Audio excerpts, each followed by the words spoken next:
کہ خواجہ جی اجمیر بلا کر ہم کو بھی مہمان کریں، ہاتھ اٹھا کر بھیک منگوں کو کوئی نعمت دان کریں۔ اور آپ یقین کریں کہ خواجہ جی کے بلائے بغیر جانا تو کسی صورت ممکن ہو ہی نہیں سکتا، اور پھر وہ کرم کرتے ہیں تو پھر ایک کے ساتھ کتنے ہی تر جاتے ہیں۔ ثم الحمدللہ، اللہ کرے ہم میں سے کسی ایک پر وہ کرم فرمائے اور اس کے صدقے میں بہت سو کو اور بھی اپنا مہمان بنائے۔ اجمیر شریف، بلکہ انڈیا کی صورتحال، اجمیر شریف میں جب عرس ہوتا ہے تو اور مردوں کو تو ویزا لگا کے دیتے ہیں اور اسی وقت ہی لگتا ہے، عورتوں کا تو سوال ہی پیدا نہیں ہوتا، کسی صورت میں نہیں لگتا۔ ثم الحمدللہ، مجھے یاد ہے اچھی طرح کہ میں نے خواجہ صاحب کو ایک خط بھیجا تھا، حسن عبدال سے ہمارے جاتے تھے، بابا جان جاتے ہوتے تھے، ان کے ہاتھ سے بھیجا تھا، اور انہوں نے جب وہ خط میرا ان کو اتنا پسند آیا تھا، انہوں نے اس کو پلاسٹک کوٹنگ کروا دیا تھا۔ پھر انہوں نے مجھے واپس آئے تھے تو انہوں نے بتایا تھا کہ خواجہ صاحب کے دربار میں ایک بہت بڑا چھتنار درخت ہے، بڑا موٹے موٹے ٹہنوں والا۔ تو وہ مجھے کہنے لگے کہ جتنے لوگ وہاں جاتے ہیں نا، جنہوں نے عرضیاں لکھنی ہوتی ہیں، وہ اس درخت پہ اپنی عرضی کو ٹانگ دیتے ہیں۔ تو مجھے کہنے لگے اس پہ اتنا رش ہوتا ہے کہ کوئی کاغذ ادھر 1-2 منٹ سے نہیں زیادہ نہیں ٹھہرتا، بہت ہو تو گھنٹہ اس کے بعد وہاں نہیں موجود ہوتا۔ تو مجھے فرمانے لگے میں نے 3 دن تک آپ کی عرضی کو وہاں لٹکے ہوئے دیکھا ہے۔ ثم الحمدللہ، ثم الحمدللہ، پھر جب ہمارا اجمیر جانے کا سبب بنا تو اللہ کریم، یہ مجھے اندر دل سے یقین ہے کہ وہ عرضی خواجہ صاحب نے قبول کر لی تھی، اسباب بن رہے تھے، جب بن گئے تو پھر ہمارا نکلنا ہو گیا۔ اور پاسپورٹ ہم نے کس کا لیا ہوا تھا اور گیا ہمارے ساتھ کون؟ یہ جن کا انہوں نے لکھ لیا تھا انہوں نے ہی جانا تھا۔ الحمدللہ ثم الحمدللہ کہ ہم ان خوش نصیب لوگوں میں سے ہیں جنہوں نے خواجہ صاحب کی بارگاہ کو آنکھوں سے دیکھ رکھا ہے۔ ثم الحمدللہ کہ اللہ کریم نصیب کرے، بڑی ایسی جگہ ہے کہ بندے کا جیسے مدینے جا کے دل کرتا ہے نا بندہ بار بار جائے، ایسے اجمیر شریف بھی اتنا ہی میٹھا ہے، ایک بار بندہ جائے دل کرتا ہے پھر بھی جائے۔ ہم بھی ایک بار اس شہد کو چکھ آئے ہیں لیکن دل کرتا ہے کہ خواجہ صاحب پھر بھی بلائیں، پھر بھی بلائیں، اور اللہ تعالیٰ اسباب پیدا فرمائے کہ خواجہ جی اجمیر بلا کر ہم کو بھی مہمان کریں، ہاتھ اٹھا کر بھیک منگوں کو کوئی نعمت دان کریں، اور آپ بغیر غریب نوازی کوئی ہند میں کرتا ہے؟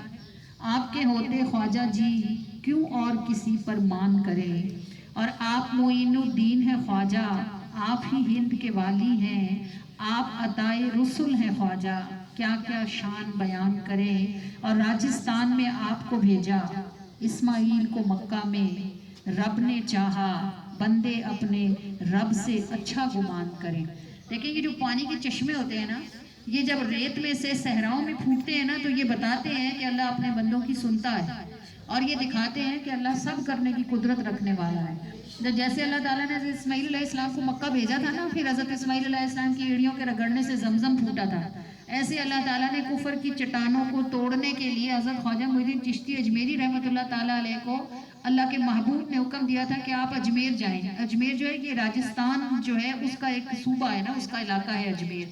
تو اجمیر بھی ایسے ہی ویران صحرا تھا، بنجر تھا، جس طرح مکہ ظاہری طور پر بنجر تھا اور اجمیر باطنی طور پہ بنجر تھا۔ اللہ تعالیٰ نے حضرت اسماعیل کو وہاں بھیج کے زمزم کے نکلنے کا سبب کیا، اور اللہ تعالیٰ نے خواجہ صاحب کو راجستھان میں بھیج کر راجستھان کے کفر کے اندھیرے میں سے اسلام کا میٹھا چشمہ نکالا۔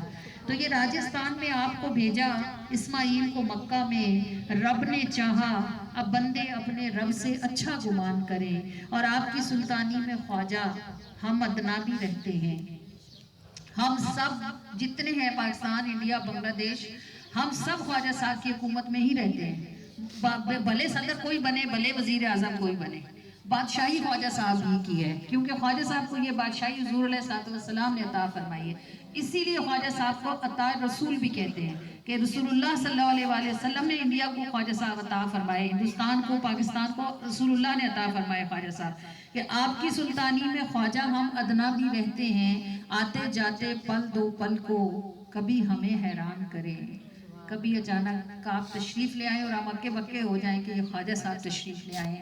آپ کی سلطانی میں خواجہ ہم ادنا بھی رہتے ہیں، آتے جاتے پل دو پل کو کبھی ہمیں حیران کریں۔ خواجہ جی اجمیر بلا کر ہم کو بھی مہمان کریں، ہاتھ اٹھا کر بھیک منگوں کو کوئی نعمت دان کریں۔